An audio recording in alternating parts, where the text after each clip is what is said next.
નમસ્કાર મિત્રો, ગઈકાલે અમદાવાદમાંથી ખૂબ દુઃખદ સમાચાર આવ્યા અને સમાચાર અમદાવાદની ફટાકડાની ફેક્ટરીના હતા. અમદાવાદમાં ગેરકાયદેસર ધમધમતી ફેક્ટરી છે એમાં બ્લાસ્ટ થયો અને બ્લાસ્ટ એટલો ભયાનક હતો જેનો અવાજ 5 કિલોમીટર દૂર સુધી સંભળાયો હતો. આ બ્લાસ્ટમાં અનેક લોકો છે એમનું મોત થયું છે અને અનેક લોકો હજી સારવાર હેઠળ છે, જે સારવાર લઈ રહ્યા છે.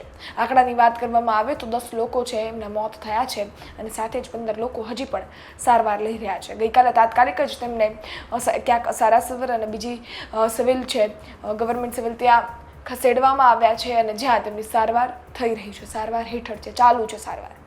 પરંતુ આ ઘટનાની ગંભીરતાને ધ્યાનમાં રાખી પોલીસ છે એમને કાર્યવાહી કરી છે અને સાથે જ આ ઘટના સ્થળે પહોંચી અનેક લોકો છે એમને બચાવવામાં પણ આવ્યા છે. પરંતુ આ ઘટના પર પ્રધાનમંત્રી નરેન્દ્ર મોદી, આપણા વડાપ્રધાન શ્રી છે, એમનું ટ્વીટ સામે આવ્યું છે. એમણે ટ્વીટ કરતાં દુઃખ વ્યક્ત કર્યું છે અને સાથે સહાયનું પણ વાત કરવામાં આવી છે. સર્વપ્રથમ આપણે એમના ટ્વીટ પર નજર નાખીએ તો એમના ટ્વીટમાં એમણે શું લખ્યું છે તે વાંચીએ તો સર્વપ્રથમ એમણે એવું લખ્યું છે કે ગુજરાતના અમદાવાદમાં ફટાકડાની ફેક્ટરીમાં થયેલ દુઃખદ દુર્ઘટનામાં જીવ ગુમાવ્યા વિશે જાણી ખૂબ દુઃખ થાય છે અને સાથે જ શોકની આ ઘડીમાં મારી સંવેદનાઓ એ પીડિત પરિવાર સાથે છે. ઘાયલ ઝડપથી સાજા થાય તેવી મારી પ્રાર્થના છે. સાથે જ સ્થાનિક વહીવટીતંત્ર છે એમને આ ઘટના છે એમાં તરત જ મદદ પૂરી પાડે એવી પણ વાત કરવામાં આવી છે. અને નીચે સહાયની વાત કરતાં એમણે એવું કહ્યું છે કે દરેક મૃતકના અને નજીકના સંબંધીઓને PMNRF એટલે કે પ્રધાનમંત્રી રાષ્ટ્રીય સહાય ભંડોળમાંથી 2 લાખ રૂપિયા આપવામાં આવશે અને સાથે જ ઘાયલોને 50,000 રૂપિયા આપવામાં આવશે. વડાપ્રધાનશ્રીએ આ રીતની જાહેરાત કરી છે કે એ સહાય આપશે એમના જે આ PMNRF છે એમાંથી. અને સાથે જ દુઃખ પણ વ્યક્ત કરતા એમણે આ ઘટના છે એની શોકની લાગણી વ્યક્ત કરી છે.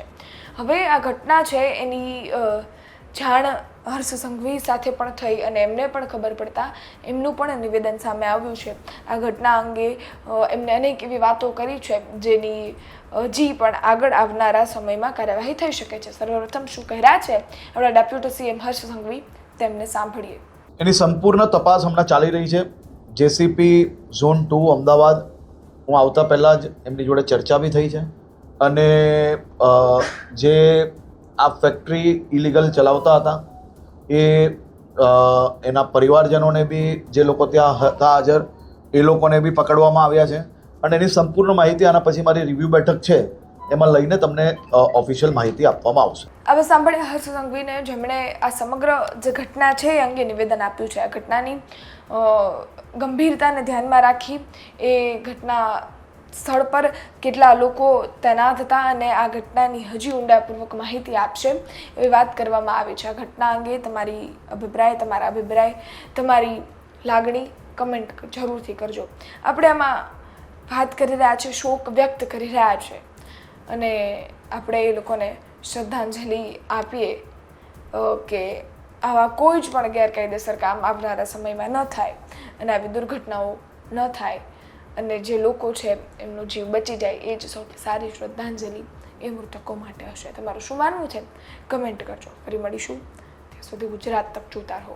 ધન્યવાદ.